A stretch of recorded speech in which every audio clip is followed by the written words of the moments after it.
Friends, Gangaur के उद्यापन के लिए क्या करें, गणगौर कैसे बनाएं, गणगौर की सारी वीडियो आप हमारे चैनल पर देख सकते हैं। देखिए, हमने पांचों गणगौर मिट्टी से घर पर तैयार की हैं। इसी तरह से आप मिट्टी से तैयार कर लें, वस्त्र पहना लें, जितना भी आप डेकोरेट करना चाहते हैं कर लीजिए। ये देखिए, मैंने पांचों गणगौर घर पर ही बनाई हैं। ईसर जी, गोरा जी, मालन, कालिया राम, ये सब गणगौर, पांचों गणगौर आप घर पर बना सकते हैं। चाहे तो आप गण और गौर मतलब शिव जी और पार्वती जी बनाकर भी पूजा कर सकते हैं। आज मैं इस वीडियो में आपसे गणगौर की उद्यापन विधि शेयर करने वाली हूँ मित्रों। तो जिस दिन भी आपको उद्यापन करना है, सबसे पहले एक प्लेट में संकल्प के लिए ले लीजिए, आप थोड़े से फूल ले लीजिए, अक्षत ले लीजिए, सिंदूर और जल का लोटा। क्योंकि पहले भी शुरू में ही आप उद्यापन से पहले सुबह ही संकल्प ले लें, फिर उसके बाद काम में बिजी हो जाते हैं, तो संकल्प लेना हमारे लिए इजी होता है। तो संकल्प पहले ही ले लें। संकल्प लेने के लिए जल के लोटे में से पहले थोड़ा सा सिंदूर, अक्षत और चावल हाथ में ले लीजिए और जल के लोटे को रखकर साथ में आपने संकल्प लेना है। कहना है, मैं घर की धरानी, बेटा बेटी की माँ, दोता दोती की नानी, पोता पोती की दादी, आज संकल्प लेती हूँ मैं अपनी गणगौर का उद्यापन करूँ। भगवान की कृपा से मेरे गणगौर का उद्यापन सफल करना। हे गोरा माँ, हे गण, आप मेरे उद्यापन को सफल करना। इस तरह से आपको उद्यापन का संकल्प लेना है और थोड़ा सा जल लेकर इस चावलों को प्लेट में छोड़ देना है और हाथ जोड़ने हैं आपने उद्यापन की सफलता के लिए। अब जो भी आपने सामान देना है 16 की संख्या में ही देना है।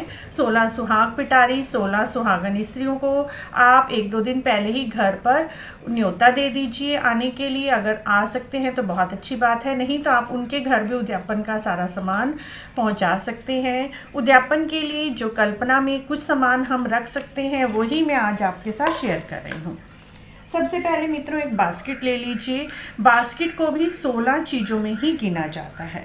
उसके बाद आपको लेनी है मेहंदी, सिंदूर, बिंदी और काजल। ये 4 चीज़ें तो आपको ज़रूर ही रखनी है, क्योंकि गणगौर की पूजा भी हम इन चारों से ही करते हैं।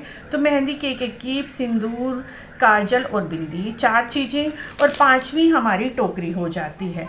छठा हमने ले लिया है नेल पेंट। इसमें ये लिया है मैंने फाउंडेशन की स्टिक, एक ले ली है मैंने लिपस्टिक और एक ले ली है मैंने ये हेयर पिन। इस तरह से एक बास्केट में आपको लगा कर दिखा रही हूँ 16 चीज़ों की। आप यही 16 चीज़ें अपने साथ रख सकते हैं। उसके बाद लाख का चूड़ा ले लीजिए। ये 2-2 का सेट आता है, 4-4 का सेट आता है। इस तरह का लाख का चूड़ा आप ज़रूर लें। लाख के चूड़े देना तो बहुत ही शुभ होता है। उसके साथ ही कांच का कोई सामान, कांच का एक शीशा ले लीजिए। कंघा और तेल, ये भी बहुत ज़रूरी है देना इस तरह से। उसके बाद मैंने ये 2 चीज़ें ली हैं, एलोवेरा और पाउडर।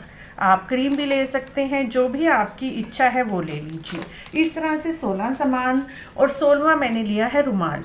आप एक ब्लाउज़ पीस भी ले सकते हैं, आपकी श्रद्धा क्षमता है तो आप इसके साथ ही ब्लाउज़ पीस, साड़ी, सूट जो भी लेना चाहें। तो ये 16 टोकरियाँ आपको बनानी है 16 चीज़ों की गणगौर के उद्यापन के लिए। 16 सुहागन स्त्रियों के लिए 16 ये चीज़ों की 16 टोकरियाँ बना लेंगे। साथ में फल, गुन्ने जो भी आपके यहाँ बनते हैं, खाने पीने का सामान, यदि आप भोजन करा रहे हैं तो भोजन करा दीजिए। खाने पीने के लिए गुन्ने, फल वगैरह आप चढ़ा सकते हैं। यहाँ पर मैंने थोड़े से गुन्ने रखे हैं, आप ज़्यादा जितने भी देना चाहें उतने दे सकते हैं।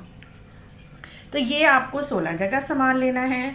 अब एक आपने गोरा जी और ईसर जी के लिए लेना है, वो भी मैं आपके साथ शेयर कर रही हूँ। ये 16 बास्केटें इसी तरह से आप बना लीजिए। एक हमें ईसर जी और गोरा जी के लिए ज़रूर लेना है, ये आप अपनी सासू माँ को दे दीजिए। ये देखिए, एक साड़ी ले लीजिए, लाल रंग की लें तो बहुत ही शुभ है।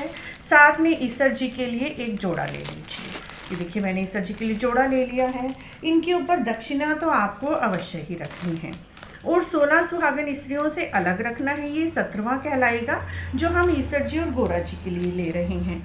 उसमें भी आप इसी तरह से 16 चीज़ें श्रृंगार की रख दीजिए सासू माँ की साड़ी पर। सासू माँ को दे दीजिए, जेठानी को दे दीजिए, अपनी ननद को दे दीजिए। ससुराल पक्ष में ही ये बायना दिया जाता है, पीहर पक्ष में ये बायना नहीं दिया जाता।